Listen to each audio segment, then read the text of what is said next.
નમસ્કાર મિત્રો, કેમ છો? મજામાં ને? આજે ફરી એક નવા વિડીયો સાથે તમારી સામે ઉપસ્થિત છું.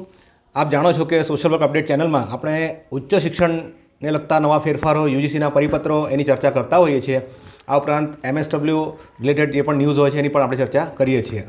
આજે તમે વિડીયોની ટેગલાઇન જોઈ હશે, એમાં લખ્યું છે કે શું નેટ સ્લેટ PhD કર્યા વગર પણ કોઈ યુનિવર્સિટીમાં આપણે ભણાવી શકીએ છીએ.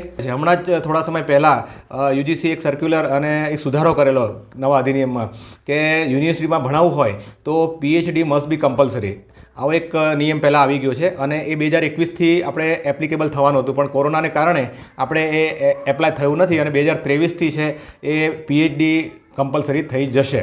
ઓકે, પછી હવે એક નવો નિયમ જે આપ આજના વિડીયોમાં જોઈ રહ્યા છો કે શું નેટ સ્લેટ PhD વગર કોઈ પણ વ્યક્તિ અહીંયા યુનિવર્સિટીમાં ભણાવી શકે? તો જે લોકોએ PhD કર્યું છે, જે લોકોએ નેટ પાસ કરી છે, તો એમનું શું? જો આવી રીતે વ્યવસ્થા બદલાતી રહેશે, નિયમો બદલાતા રહેશે તો શું? એટલે એવો સ્વાભાવિક પ્રશ્ન એ દરેકને થાય. તો મિત્રો, આજનો જે વિડીયો છે એમાં આપણે એ સમજવાનું છે કે શું કોઈ પણ યુનિવર્સિટીમાં ભણાવવું છે અથવા ઉચ્ચ શિક્ષણની જે સંસ્થાઓ છે, કોલેજો છે, એમાં ભણાવવું હોય તો શું આપણે નેટ સ્લેટ ના હોઈએ, PhD ના હોઈએ તો ભણાવી શકાય? આનો જવાબ છે હા, ભણાવી શકાશે. અને હવે યુજીસીનો જે સર્ક્યુલર આવ્યો છે, નવો પરિપત્ર આવ્યો છે, એમાં એક નવી ગાઈડલાઇન પ્રોફેસર ઓફ પ્રેક્ટિસની જાહેર કરવામાં આવી છે. પ્રોફેસર ઓફ પ્રેક્ટિસ શું છે? પ્રોફેસર ઓફ પ્રેક્ટિસ તરીકે કોણ વ્યક્તિ કામ કરી શકે? પ્રોફેસર ઓફ પ્રેક્ટિસ માટેના નિયમો શું હોઈ શકે? શા માટે સરકાર પ્રોફેસર ઓફ પ્રેક્ટિસ તરફ જઈ રહી છે? જે વ્યક્તિ યુનિવર્સિટીમાં ભણાવવા આવશે, જેની પાસે નેટ નથી, PhD નથી, એને કોઈ પબ્લિકેશન્સ કરેલા નથી, તેમ છતાં પણ યુનિવર્સિટી એમને તક આપશે, તો શા માટે તક આપશે? અને એ લોકો એવું તે શું કોન્ટ્રીબ્યુશન કરવાના છે કે જેના કારણે યુનિવર્સિટીમાં એજ્યુકેશન લેવલમાં આપણે વધારે અપ કરી શકીએ? તો એ બધું જાણવા માટે આપણે જોઈએ આજના વિડીયોમાં કે આ પ્રોફેસર ઓફ પ્રેક્ટિસની ગાઈડલાઇન શું છે અને સરકાર અથવા યુજીસી પ્રોફેસર ઓફ પ્રેક્ટિસના માધ્યમથી શું પરિવર્તન લાવવા માંગે છે.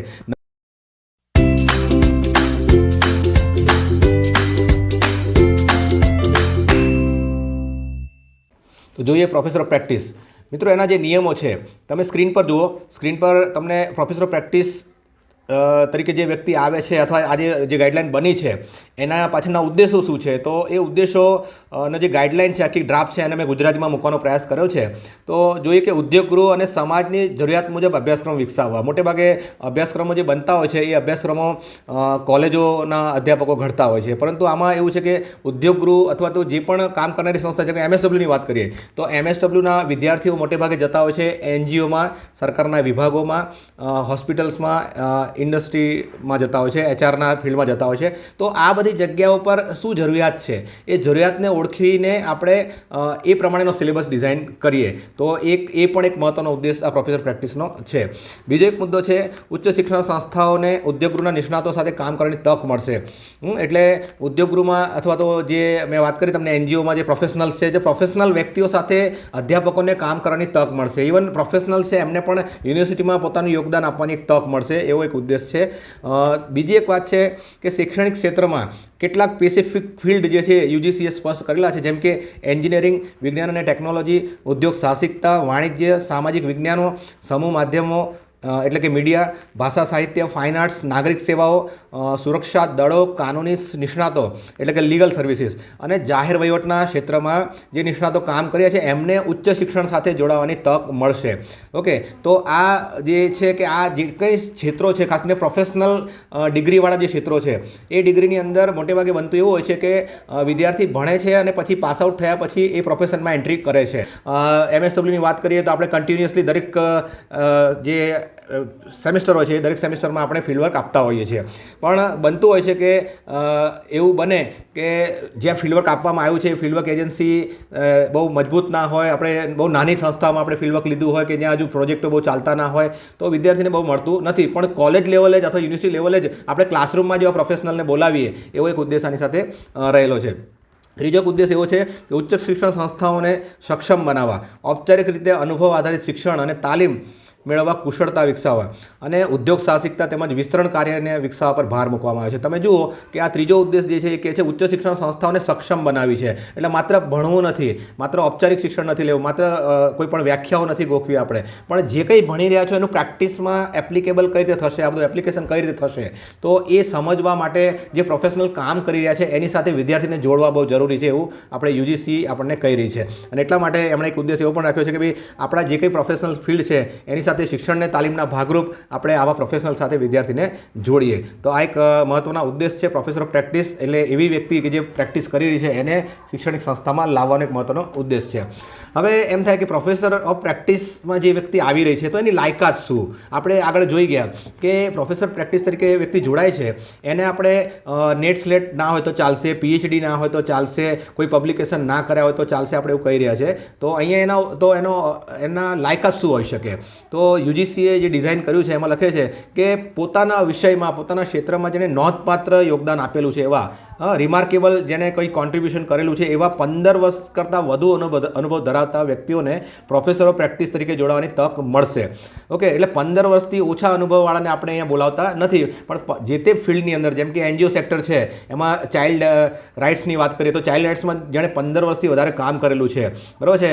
એચઆરની વાત કરીએ તો એચઆર ફિલ્ડમાં જેણે 15 વર્ષથી વધારે કામ કરેલું છે, લેબર વેલફેરની વાત કરીએ તો એમાં કામ કરેલું છે, જાહેર વહીવટની વાત કરીએ, સરકારના વિભાગોમાં વાત કરીએ જેણે 15 વર્ષથી વધારે કામ કર્યું છે, એવા જે લોકો છે કે જે પોતાની પ્રેક્ટિસમાં 15 વર્ષ એટલે 1.5 દાયકા સુધી એણે કામગીરી કરેલી છે, એવા લોકોને, અનુભવી લોકોને આપણે અહીંયા જોડવાનો પ્રયાસ કરીશું. બીજું કે જે પ્રોફેસર પ્રેક્ટિસ માટે ઔપચારિક લાયકાતની જરૂર નથી. એટલે એવું બને કે 15 વર્ષથી વધુ અનુભવ છે પણ એની પાસે ડિગ્રી નથી, ડિગ્રી દેટ્સ મીન નેટ નથી, પીએચડી નથી, એવું બની શકે. તો એ બહુ જરૂરી નથી. યુજીસી એમ કહે છે કે ભાઈ ડિગ્રી નથી કાંઈ નહીં, પણ એની પાસે અનુભવનું ભાથું બહુ મજબૂત છે, તો અનુભવના બેઝ ઉપર આપણે એમને અહીંયા ઇન્વાઇટ કરીએ છીએ. યુજીસીના નિયમ પ્રમાણે એમણે પબ્લિકેશન્સ કરવાની પણ જરૂર નથી. એ પબ્લિકેશન હોય કે બીજું બધું એના જે કંઈ લેખ લખેલા હોય એવું બહુ જરૂરી નથી, એમના પુસ્તકો પ્રકાશિત થયેલા હોય એવું જરૂરી નથી. પણ એમની પાસે જે નોલેજ છે, જે 15 વર્ષ એ 15 વર્ષ કે એના કરતાં વધારે કામ કરી રહ્યા છે, એના કારણે એમની પાસે ઘણું બધું ભાથું આવેલું છે. તો એ ભાથું હોવાને કારણે એ જે એની પાસે જે અનુભવો છે એ અનુભવનો લાભ જે છે એ વિદ્યાર્થીને મળે, એ મુખ્ય ઉદ્દેશ આમાં રહેલો છે. બીજું એક વાત છે કે જે 15 વર્ષ કરતાં અનુભવ તો છે એમની પાસે, પણ એને એ સંબંધિત કુશળતાઓ હોવી જોઈએ, બરાબર. પોતાની ભૂમિકા નિભાવવાની, જવાબદારી નિભાવવાની સક્ષમતા હોવી જોઈએ. ઘણીવાર એવું બને કે કોઈ વ્યક્તિ 15 વર્ષ કામ કરે પણ પોતાના ફિલ્ડમાં માત્ર એમ કહેવાય કે સવારે નોકરી જવું, સાંજે ઘરે આવું, નોકરી જવું ને સાંજે ઘરે આવું, તો એની અંદર કુશળતા નથી. એ એમ કહીએ કે ભાઈ લેબર વર્ક કરે છે કે કહીએ તો ચાલે, અથવા પ્રોફેશનમાં એણે બહુ કોન્ટ્રીબ્યુટ નથી કર્યું. આગળ આપણે જોઈ ગયા કે સૌથી વધારે સારું કોન્ટ્રીબ્યુશન કરનારા, જે ઇનોવેટિવ વર્ક કરી રહ્યા છે, જે રિયલ વર્ક કરી રહ્યા છે, જેને ખરેખર નોલેજ છે, તો એવી વ્યક્તિની જરૂર છે. એટલે એવું બની શકે કે 15 વર્ષ કરતાં વધારે અનુભવ હોય પણ એની પોતાની ભૂમિકા, જવાબદારીઓ વિશે બહુ આઈડિયા ના હોય, કુશળતાઓ એટલી બધી વિકસી ના હોય, તો એવી વ્યક્તિને આપણે યુનિવર્સિટીમાં ઇન્વાઇટ કરતા નથી. ઓકે, તો એવી વ્યક્તિ જોઈએ કે જેની કુશળતા વિકસી છે, જેની પાસે નોલેજ છે, જેની પાસે સ્કિલ છે, જેનો એટીટ્યૂડ એક પ્રોફેશનલ તરીકેનો ડેવલપ થઈ ગયો છે, બરાબર છે. એવી વ્યક્તિઓ જે છે આપણે અહીંયા ઇન્વાઇટ કરીએ છીએ પ્રોફેસર ઓફ પ્રેક્ટિસ તરીકે. બીજી એક વાત છે, કોઈપણ સંજોગોમાં મંજૂર થયેલ જગ્યાઓમાં પ્રોફેસર ઓફ પ્રેક્ટિસની સંખ્યા 10% કરતાં વધુ ના હોય. એટલે કોઈ પણ યુનિવર્સિટી છે અથવા તો કોઈ કોલેજ છે એની જે મંજૂર થયેલી જગ્યાઓ છે, જે મેકઅપ નક્કી થયેલું છે એના કરતાં, એટલે 10% કરતાં વધારે નહીં. માની લો કે 10 અધ્યાપકો હોય તો એમાં એક જ પ્રોફેસર ઓફ પ્રેક્ટિસ તરીકે એક વ્યક્તિ જોડાશે, એટલે 10% એ ગણી શકીએ આપણે, બરાબર. 10 એટલે 100%, 1 એટલે 10%. તો એક વ્યક્તિ વધુમાં વધુ પ્રોફેસર ઓફ પ્રેક્ટિસ તરીકે જોડાઈ શકશે. 20 અધ્યાપકો હોય કોલેજની અંદર તો એમાં 2 પ્રોફેસર ઓફ પ્રેક્ટિસ વધુમાં વધુ જોડાઈ શકે. ઓકે, તો એ પણ એક સંખ્યા નિર્ધારિત કે 10% કરતાં વધારે આપણે પ્રોફેસર ઓફ પ્રેક્ટિસમાં વધારે બોલાવતા નથી. અને બીજી મોટી વાત એ છે કે તમે જ્યારે આવી વ્યક્તિ બહારથી આવે છે ત્યારે રેગ્યુલર જે પોસ્ટ છે એને આ ઇફેક્ટ નહીં કરે, બરાબર. એટલે રેગ્યુલર પોસ્ટ આપણી ઓછી થઈ જશે અને એની જગ્યાએ આવા બધા વ્યક્તિઓ ભરાશે, એવી ડર રાખવાની જરૂર નથી. એટલે એવું બને કે રેગ્યુલર જગ્યાઓ ઓછી સરકાર ધીરે ધીરે કરશે અને આવા બહારથી પ્રોફેસર ઓફ પ્રેક્ટિસ તરીકે વ્યક્તિઓ લઈ આવે અને એ જ બધા ભણાવવા લાગશે, તો પછી કોલેજોમાં, યુનિવર્સિટીમાં અધ્યાપકોનું શું? જે લોકોએ યુજીસી નેટ પાસ કરી છે, જેને પીએચડી પાસ કર્યું છે, એ લોકોનું શું થશે? તો એમણે ડર રાખવાની જરૂર નથી, કારણ કે જે તે જગ્યાઓ છે એ તો રહેવાની જ છે અને પ્રોફેસર ઓફ પ્રેક્ટિસ છે એ વધારાનો સપોર્ટ છે એવું આપણે ગણીએ તો ચાલશે. કારણ કે આ જે જગ્યા છે એ કાયમી નથી. આગળ હું તમને વાત કરું છું કે આ કંઈ કાયમી યુનિવર્સિટીમાં ભણવાની જગ્યા નથી. પ્રોફેસર પ્રેક્ટિસ તરીકે જે વ્યક્તિ જોડાશે એની જવાબદારી શું હશે? તો હવે એની જવાબદારીને આપણે સમજીએ. પહેલું વાત છે અભ્યાસક્રમ ઘડતરમાં સહભાગી થવો. અભ્યાસક્રમ જે સિલેબસ બની રહ્યો છે તો સિલેબસ માર્કેટ સાથે મેચ થાય છે કે નહીં, બરાબર છે. કારણ કે જે પ્રોફેસર ઓફ પ્રેક્ટિસમાં જે ભાઈ છે કે જે સાહેબ છે એ પ્રેક્ટિસ કરી રહ્યા છે અને ખબર છે કે બહાર કેવી સ્થિતિ છે, જોબના કેવા ચાન્સીસ છે, બહાર ડિમાન્ડ કેવી છે, તો એના સંદર્ભમાં સિલેબસ બનવો જોઈએ. માટે આપણે એમને અભ્યાસક્રમ ઘડતરમાં જોડીશું, એટલે અભ્યાસક્રમ ઘડતરમાં એમનો મહત્વનો રોલ રહેશે. બીજો મુદ્દો છે સંસ્થાના નિયમો મુજબ વ્યાખ્યાનો આપવા અને નવા અભ્યાસક્રમો ઘડવા, બરાબર છે. એટલે સંસ્થાના નિયમોને અનુસરશે. જે પ્રોફેસર ઓફ પ્રેક્ટિસમાં જે વ્યક્તિ આવશે એ વ્યક્તિ એવું નહીં કે એને વધારે પ્રેક્ટિસ આપણે સિલેબસ આપીશું કે વધારે એમને વધારે લેક્ચર આપશે કે વધારે, એ નથી. પણ જે સંસ્થાનો જે કંઈ અભ્યાસક્રમ છે, માની લો કે બીકોમ છે, એમકોમ છે, MSW છે, તો એ અભ્યાસક્રમમાં કેટલા લેક્ચર્સ છે અને એ લેક્ચર્સમાં આપણે એમનું લેક્ચર્સ કેટલું ગોઠવીશું, તો એ જે સંસ્થા છે જે એમને એપોઇન્ટ કરી રહી છે એ સંસ્થા નક્કી કરશે કે એમને કેટલા લેક્ચર્સ આપવા. બની શકે અઠવાડિયામાં 2 લેક્ચર આપીએ, એવું બની શકે કે અઠવાડિયામાં 1 જ લેક્ચર હોઈ શકે, અથવા એમનું જ્યાં એની જરૂરિયાત છે, જ્યાં એનું એક્સપર્ટાઇઝ સ્કિલ આપણને ઉપયોગી બને એમ છે એવા આપણે લેક્ચર્સ એમના એડ કરીએ છીએ. તો એ જે તે સંસ્થા નક્કી કરશે કે એમના કેટલા લેક્ચર્સ ગોઠવવા, અને એ પ્રમાણે અભ્યાસક્રમમાં આપણે થોડો ઘણો સુધારો પણ કરીશું. ઓકે, ત્રીજી એક વાત છે કે એમની જવાબદારી શું હશે, તો વિદ્યાર્થીઓને ઇનોવેશન અને એન્ટરપ્રેન્યોરશિપ પ્રોજેક્ટમાં પ્રોત્સાહિત કરવા. ઇનોવેશન, નવું શું કરી શકાય, બરાબર છે. પુસ્તકો વાંચીને આપણે જે સમજીએ એના કરતાં અનુભવથી જે જ્ઞાન મળ્યું છે એ માણસને ખબર છે કે નવું શું કરી શકાય, માર્કેટમાં શું નવું આવી રહ્યું છે, આવનારા 10 વર્ષમાં આપણું ફિલ્ડ કઈ તરફ જઈ રહ્યું છે. તો એ જે સીધા પ્રેક્ટિસ સાથે જોડાયેલી વ્યક્તિ હોય એને વધારે ખબર હોય. પ્રોફેસર તરીકે જે ક્લાસમાં ભણાવતા હોય એ કદાચ વધારે પ્રેક્ટિસ નથી કરતા, માટે એમને આ વસ્તુ ઓછી ખબર હોય. નથી ખબર એમ નથી કહેતા, પણ ઓછી ખબર હોય. પણ જે લોકો કન્ટિન્યુઅસલી પ્રેક્ટિસ કરી રહ્યા છે, જેમ કે NGO ફિલ્ડની વાત કરીએ કે NGOના જે પ્રોફેશનલ છે એ 24 કલાક એટલે કન્ટિન્યુઅસલી 24 કલાક ના કહી પણ કન્ટિન્યુઅસલી જે છે એ પોતાના ફિલ્ડમાં કામ કરે છે અને છેલ્લા 15-20 વર્ષથી કામ કરીએ છીએ. એટલે એને ખબર છે કે એ ફિલ્ડમાં કેટલી જરૂરિયાત છે. માની લો કે ચાઇલ્ડ રાઇટ્સની વાત કરીએ તો ચાઇલ્ડ રાઇટ્સના ફિલ્ડમાં અત્યારે શું સરકાર સુધારા કરી રહી છે, શું નવા પરિપત્રો આવી રહ્યા છે, રાઇટ્સ માટેના યુનાઇટેડ નેશનના જે મુદ્દાઓ છે એ શું છે, તો એ બધું એને ખબર છે અને કઈ તરફ આપણે હવે પ્રેક્ટિસ કરવાની છે. ઇવન જે આવા ચાઇલ્ડ રાઇટ્સના હનન થયા હોય એવા જે બાળકો એમની પાસે આવે છે, એમની સાથે લોકો કાઉન્સેલિંગ કરે છે, પ્રેક્ટિસ કરે છે, તો એ બધું એમને ખબર છે. તો એમના અનુભવનો લાભ આપણને મળશે. એટલે ઇનોવેશન જે છે વિદ્યાર્થીમાં એડ થાય, એન્ટરપ્રેન્યોરશિપના પ્રોજેક્ટ જે છે એ તૈયાર કરવા અને એને માર્ગદર્શન આપવું. એટલે જે પ્રોજેક્ટ્સ બનાવવા અને એને ફિલ્ડ સાથે જોડવા, એમાં એને મહત્ત્વની ભૂમિકા એમની રહેશે. બીજું છે ઉદ્યોગગૃહ અને શૈક્ષણિક સંસ્થા. અહીંયા ઉદ્યોગગૃહ જે શબ્દ છે એ પરિપત્રમાં મૂકેલો છે, પણ એને આપણે મોટા વિશાળ અર્થમાં સમજીએ કે ઉદ્યોગગૃહ હોય, NGO હોય, સરકારના વિભાગ હોય, હોસ્પિટલ હોય, જ્યાં જ્યાં આપણે પ્રેક્ટિસ કરીએ છીએ એની વાત છે અહીંયા. એટલે પરિપત્રમાં ઉદ્યોગગૃહ શબ્દ વાપર્યો છે એટલે હું અહીંયા ચર્ચા કરું છું. પણ ઉદ્યોગગૃહ અને શૈક્ષણિક સંસ્થા એટલે કે જે પ્રેક્ટિસનું ફિલ્ડ છે એ અને શૈક્ષણિક સંસ્થા વચ્ચે સંબંધો ડેવલપ થાય, એક સહયોગ ઊભો થાય અને એ સહયોગ વધે એવા કામ જે છે આ પ્રોફેસર ઓફ પ્રેક્ટિસમાં રહેલી વ્યક્તિએ કરવાના છે. એટલે એ જે વ્યક્તિ પ્રોફેસર ઓફ પ્રેક્ટિસ તરીકે આવે છે એમણે જે પ્રેક્ટિસનું સ્થળ છે, પ્રેક્ટિસની જે સંસ્થા છે એને અને શૈક્ષણિક સંસ્થા છે યુનિવર્સિટીને, એ બંનેને જોડવાના પ્રયત્નો કરવાના છે, એનું સંકલન જાળવવાનું છે, કોર્ડિનેશન એમને કરવાનું છે. બીજું છે સંસ્થાના નિયમિત ફેકલ્ટી મેમ્બર સાથે રહીને સેમિનાર, વર્કશોપ, નિષ્ણાત વ્યાખ્યાન, તાલીમ કાર્યક્રમોને આયોજિત કરવાના છે. બની શકે કે જે પ્રોફેસરો ભણાવી રહ્યા છે, જે PhD નેટ સ્લેટની ડિગ્રી ધરાવે છે, નિયમિત પ્રોફેસરો છે, એ ફિલ્ડ સાથે એટલું જોડાયેલા નથી, તો એમને કદાચ એક આઈડિયા ના હોઈ શકે અથવા ઓછો આઈડિયા બની શકે. તો એ જગ્યાએ પ્રોફેસર ઓફ પ્રેક્ટિસમાં રહેલી વ્યક્તિ છે એ બહારથી જઈને ફંડિંગ એજન્સીઓ સાથે સંપર્ક કરવા, સેમિનારો ગોઠવવા, વર્કશોપ ઓર્ગેનાઇઝ કરવા, ટ્રેનિંગ પ્રોગ્રામ્સ ગોઠવવા અને એ બધાની અંદર એમનું કોન્ટ્રીબ્યુશન, એમનો લાભ આપણે લઈ શકીએ છીએ. પણ અગેન સંસ્થાના નિયમિત ફેકલ્ટી સાથે રહીને અને નિયમો જે સંસ્થાના છે એના અંડર રહીને એમણે કામ કરવાનું છે, નહીં કે પોતે આવે ને હવે હું કહું છું એવું કરી નાખો, એવું નહીં. એટલે એ એક ગાઈડલાઇન હેઠળ અથવા તો નિયંત્રણ હેઠળ જ એ કામ કરવાના છે. બીજી એના પછીનો એક મુદ્દો આપણે વાત કરીએ એમની જવાબદારી તરીકે, તો ઉચ્ચ શિક્ષણ સંસ્થાના નિયમિત અધ્યાપકો સાથે રહીને સંયુક્ત કામ કરવાનું છે. પ્રોજેક્ટ અને કન્સલ્ટન્સીના સેવાઓનું એમણે આયોજન કરવાનું છે. એટલે આપણે જાણીએ છીએ કે મોટીભાગની કોલેજો અત્યારે પ્રોજેક્ટ નથી લેતી, કન્સલ્ટન્સીના કામ તો ઘણા ઓછા પ્રોફેસરો કરે છે. તો આ એક પ્રોફેસર ઓફ પ્રેક્ટિસના માધ્યમથી જે વ્યક્તિ બહારથી આવશે, કોઈ માની લો કોઈ ફંડિંગ એજન્સી છે, એ ફંડિંગ એજન્સીમાં કામ કરનારી વ્યક્તિ આપણે ત્યાં આવે છે તો ફંડિંગના પ્રોજેક્ટ કઈ રીતે આવે છે, કન્સલ્ટન્સી સેવાઓ શું છે અને એમાં આપણે એઝ એ MSW તરીકે આપણો વિદ્યાર્થી અને આપણે એઝ અ પ્રોફેસર આપણે શું એમાં કોન્ટ્રીબ્યુટ કરી શકીએ, આપણી કન્સલ્ટન્સી સેવા આપણે કઈ રીતે આપી શકીએ, તો એમના લાભનો અનુભવ લઈને આપણે એ પણ કરી શકીએ. તો કોલેજના અધ્યાપકો જે છે એ કન્સલ્ટન્સી કરતા થાય, કોલેજના અધ્યાપકો સંશોધનના પ્રોજેક્ટ લેતા થાય અને એમાં કામ કરતા થાય, અને આ બાબતમાં જે છે એ પ્રોફેસર ઓફ પ્રેક્ટિસ તરીકે આવેલી વ્યક્તિ આપણને ઉપયોગી બને એવો એક ઉદ્દેશ મહત્વનો છે આમાં રહેલો છે. તો એમની જવાબદારી છે, જે પ્રોફેસર ઓફ પ્રેક્ટિસ તરીકે જે વ્યક્તિ આવે છે એ વ્યક્તિ આ બધી વસ્તુમાં સંકલન કરવામાં આપણને મદદરૂપ બનશે એવું યુજીસીનું માનવું છે. ઓકે, આગળ વધીએ.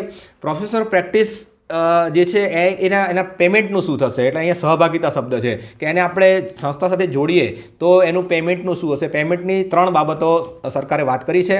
એક છે ઉદ્યોગ ગૃહ દ્વારા અનુદાનિત. માની લો કે આપણે ઈચ્છીએ કે ભાઈ પાર્લે કંપની છે અને પાર્લે પ્રોડક્ટના કોઈ સરકારી પેલા HR મેનેજર છે, એ HR મેનેજરને આપણે આપણી MSW કોલેજમાં બોલાવીએ છીએ, તો એમનો જે આવવા જવાનો ખર્ચો છે અથવા એમનું જે મહેનતાણું છે અથવા જે લેક્ચર્સ લઈ રહ્યા છે એનું પેમેન્ટ જે છે પાર્ટ ઓફ CSR કે એની અધર એ જે છે એ ઉદ્યોગ ગૃહ ચૂકવશે, એટલે કોલેજ આમાં નહીં ચૂકવે. બરાબર છે? તો આ એક મુદ્દો છે કે એમનો ખર્ચો ત્યાંથી નીકળી શકે. બીજું, સરકાર એમ કહે છે કે શિક્ષણ સંસ્થા પોતાના સંસાધનો દ્વારા એમને અનુદાનિત કરે. એટલે જે કોલેજ છે અથવા જે યુનિવર્સિટી છે જે આવા એક્સપર્ટને બોલાવે છે તો એક્સપર્ટનો ખર્ચો એ કોલેજ કે યુનિવર્સિટી ઉપાડશે. બરાબર છે? કોલેજના સંદર્ભમાં વાત કરીએ તો સંસ્થાના સંસાધનો, એવો શબ્દ સરસ વાપર્યો છે, સંસ્થાના સંસાધનો. એટલે જે તે સંસ્થાના સંસાધનો, આમાં કોઈ પણ જાતની ગ્રાન્ટ નહીં મળે. બરાબર છે? જે તે કોલેજને કે ભાઈ પ્રોફેસર પ્રેક્ટિસ છે તો એમનો પગાર માટેની ગ્રાન્ટ મળશે કે એ નથી, પણ જે તે સંસ્થાએ આની વ્યવસ્થા કરવાની છે ને આવા પ્રોફેસર પ્રેક્ટિસને રાખવામાં આવશે, એનો પગાર પણ ત્યાં સંસ્થા જ નિભાવશે અને એ કંઈક એની વ્યવસ્થા કરશે. બરાબર છે? એટલે સરકાર દ્વારા કોઈ સ્પેસિફિક આની મહેકમ ઊભું કરવામાં આવે અથવા એના માટે પગાર ધોરણ ઊભું કરવામાં આવશે એવું નથી. બીજી એક વાત છે કે બની શકે કે સંસ્થા એટલે જે કોલેજ છે અથવા જે યુનિવર્સિટી છે આવું કોઈ પણ જાતનું યોગદાન નથી આપતી, પણ એવું એક ત્રીજો તબક્કો છે કે જે વ્યક્તિ પ્રોફેસર પ્રેક્ટિસ તરીકે આવવા માંગે છે એ સ્વૈચ્છિક સેવા આપવા તૈયાર હોય કે ભાઈ મારે કોઈ મહેનતાણું લેવું નથી અને હું માત્ર સેવાના ભાવથી અથવા વિદ્યાર્થીને મદદરૂપ થવાના ભાવથી જોડાવા માંગુ છું, તો એવી વ્યક્તિ પણ જે છે એ સ્વૈચ્છિક સેવા આપનાર વ્યક્તિ છે એ પ્રોફેસર ઓફ પ્રેક્ટિસ તરીકે જોડાઈ શકશે. તો આપણે 3 કેટેગરીની વાત કરી ગયા. એક છે જે કંઈ જ્યાં એ લોકો નોકરી કરે છે પ્રોફેસર ઓફ પ્રેક્ટિસ તરીકે, તો એ પોતાના ઉદ્યોગ ગૃહ કે પોતાની ઇન્ડસ્ટ્રી કે પોતાની જે NGOs છે ત્યાંથી એ સંસ્થા એને અનુદાન કરે. બીજી છે જ્યાં કોલેજમાં આવી રહે છે લેક્ચર આપવા એ કોલેજ એના માટે અનુદાન આપે.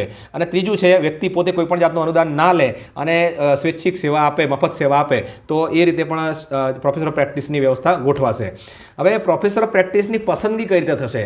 કોઈ વ્યક્તિ પ્રોફેસર ઓફ પ્રેક્ટિસ તરીકે જોડાય તો એને આપણે કઈ રીતે ચોઇસ કરીશું? એની આખી ગાઈડલાઇન જે છે એમણે આપેલી છે.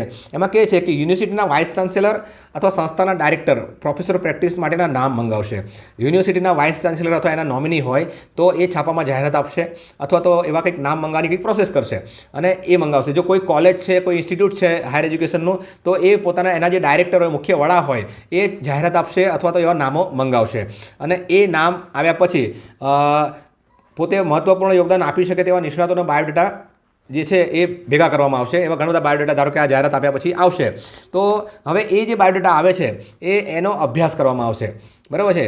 બીજું એવું પણ બને કે બાયોડેટા આવ્યા નથી, તમે જાહેરાત પણ નથી આપી, પણ કેટલીક વ્યક્તિ એવી છે કે જે અગાઉથી તમને બાયોડેટા આપીને જાય છે કે ભાઈ મારે પ્રોફેસર પ્રેક્ટિસ તરીકે તો મફત સેવા આપી છે, તો સ્વૈચ્છિક યોગદાન આપવું છે, મારી પાસે આટલો અનુભવ છે, તો એવી વ્યક્તિને પણ આપણે ઇન્વાઇટ કરીશું, વેલકમ કરીશું. પણ એનો મતલબ એ નથી કે ડાયરેક્ટ જોડાઈ જશે.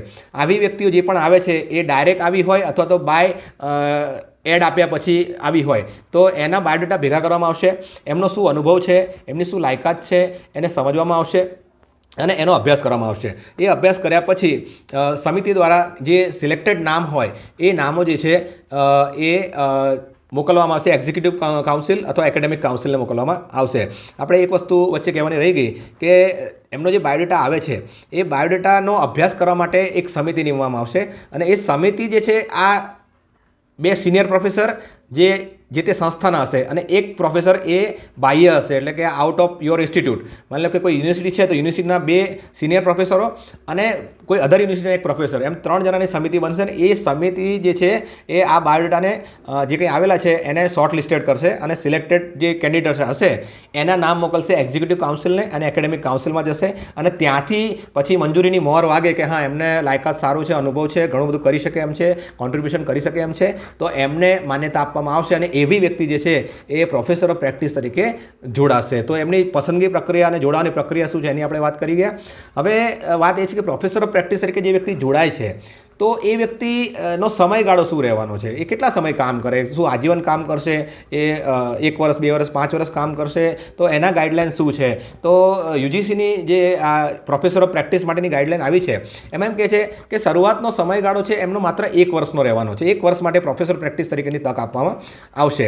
1 વર્ષના અંતે એવું લાગે કે એમની જરૂરિયાત છે તો વિચારણા કરવામાં આવશે અને એ કેટલું ઉપયોગી બની શકે છે, એનું કોન્ટ્રીબ્યુશન કેવું છે, આ બધું સમજવામાં આવશે, એનું મૂલ્યાંકન કરવામાં આવશે. આપણે સાદી ભાષામાં કહીએ તો પરફોર્મન્સ ઓફ અપ્રેઝલ કરવામાં આવશે અને એ અપ્રેઝલના અંતે એવું લાગે કે ખરેખર એમનું કોન્ટ્રીબ્યુશન સારું છે, એમના 1 વર્ષ જે એમની સાથે રહ્યા છે એના કારણે સંસ્થાને ઘણો ફાયદો થયો છે, તો પ્રોફેસર પ્રેક્ટિસ તરીકે એમની માન્યતા આગળ વધારવામાં આવશે.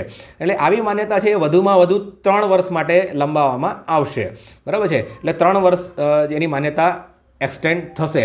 બીજું યુજીસી એમ કે જે ખાસ કિસ્સામાં જે તે ઇન્સ્ટિટ્યૂટ અથવા જે તે યુનિવર્સિટી એવું લાગે કે ના હજુ પણ એવું લાગે છે કે એમની જરૂર છે તો 4થા વર્ષ માટે પણ આપણે એક્સટેન્ડ કરી શકીએ છીએ.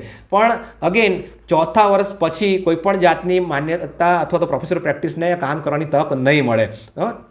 એટલે પહેલું 1 વર્ષ, પછી એક્સટેન્ડ કરીને 2 કે 3 વર્ષ અને 3 વર્ષ પછી પણ એવું લાગે કે જરૂર છે તો 1 વર્ષ. પણ 4 વર્ષથી ઉપર આપણે કોઈ પણ પ્રોફેસર પ્રેક્ટિસને જે તે હાયર એજ્યુકેશન ઇન્સ્ટિટ્યૂટમાં કામ કરવાની તક આપતા નથી, એવી ગાઈડલાઇન ચોખ્ખી યુજીસી આપણને આપેલી છે. તો પ્રોફેસર પ્રેક્ટિસ તરીકે જે વ્યક્તિ જોડાય છે એમને 3 કે 4 વર્ષ મેક્સિમમ 3 અથવા તો ખાસ સંજોગોમાં ખાસ કેસમાં 4 વર્ષ સુધી એ કામ કરી શકશે. ઓકે, તો આ વાતથી પ્રોફેસર પ્રેક્ટિસ કઈ રીતે કામ કરશે.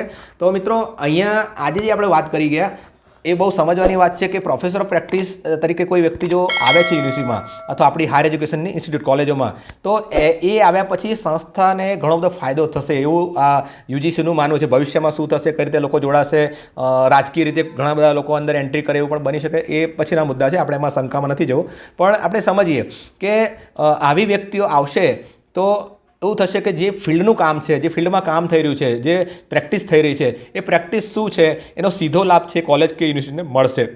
બીજું, આવી વ્યક્તિઓ કોર્ડિનેશન કરવામાં આપણે આગળ જોઈ ગયા કે આ શૈક્ષણિક સંસ્થા અને પ્રેક્ટિસનું જે ફિલ્ડ છે એની સાથે સંકલન જાળવવામાં ખૂબ મહત્ત્વની ભૂમિકા ભજવશે. બીજું, આપણે એમને ડાયરેક્ટલી કોઈ એવી પોસ્ટ નથી આપી દેતા અથવા તો એવું કાયમી નોકરી નથી આપી દેતા કે જેના કારણે આપણી જે શૈક્ષણિક જગ્યાઓ છે એ શૈક્ષણિક જગ્યાઓ જોખમમાં મુકાય. એટલે ઘણાને એવું થાય કે ભાઈ આવા લોકો હવે યુનિવર્સિટીમાં આવવા લાગશે અથવા કોલેજમાં આવવા લાગશે તો અમારી જે જગ્યાઓ છે, અમે નેટ સ્લેટ PhD પાસ કર્યું છે અને છતાં પણ અમારી જગ્યા પર બીજા લોકો આવીને બેસી જાય, તો એવું નહીં થાય. બરાબર, એ શંકા રાખવાની જરૂર નથી. એટલે સરકારે એક બહુ જ વિચારીને પ્રેક્ટિસનું ફિલ્ડ છે અને થિયરીનું જે આપણે ઔપચારિક શિક્ષણ છે આપણું, એ બંને જોડાય અને થિયરીના જે અભ્યાસક્રમો ચાલી રહ્યા છે એને પ્રેક્ટિસના ફિલ્ડનો લાભ મળે. એટલે ફિલ્ડમાં જે કામ થઈ રહ્યું છે એનો લાભ જે છે એ શૈક્ષણિક સંસ્થાઓને મળે, એનો મુખ્ય ઉદ્દેશ આ પ્રોફેસર ઓફ પ્રેક્ટિસના કોન્સેપ્ટ પાછળ રહેલો છે. તો પ્રોફેસર ઓફ પ્રેક્ટિસનો પરિપત્ર છે યુજીસીના વેબસાઇટ પર આપણને મળી જશે. તમને મારા વિડીયોમાં પણ એની લિંક મળશે. આપ ડાયરેક્ટલી પ્રોફેસર ઓફ પ્રેક્ટિસ શું છે એ અભ્યાસ, એ જે પરિપત્ર છે, એ જે ગાઈડલાઇન છે, તમે વાંચી શકશો. તો ચોક્કસ મિત્રો, આજે તમને કંઈક નવી માહિતી મળી હશે અને આ માહિતી તમને ભવિષ્યમાં પણ ઉપયોગી બનશે. જે મિત્રોની પાસે ખૂબ સારો અનુભવ છે, જેની પાસે ઘણું બધું અનુભવનું ભાથું છે, એઓ ચોક્કસ હવે પોતાની આસપાસ રહેલી નજીકની યુનિવર્સિટીમાં પ્રોફેસર પ્રેક્ટિસ તરીકે જોડાઈને ઘણું બધું યોગદાન આપી શકશે. તો મિત્રો, એક નવી ડિટેલ અને નવી માહિતી મેં તમારી સામે મૂકવાનો પ્રયાસ કર્યો છે. તો ચોક્કસ તમને માહિતી ગમી હશે. મિત્રો, મળીએ નવા વિડીયોમાં ફરી.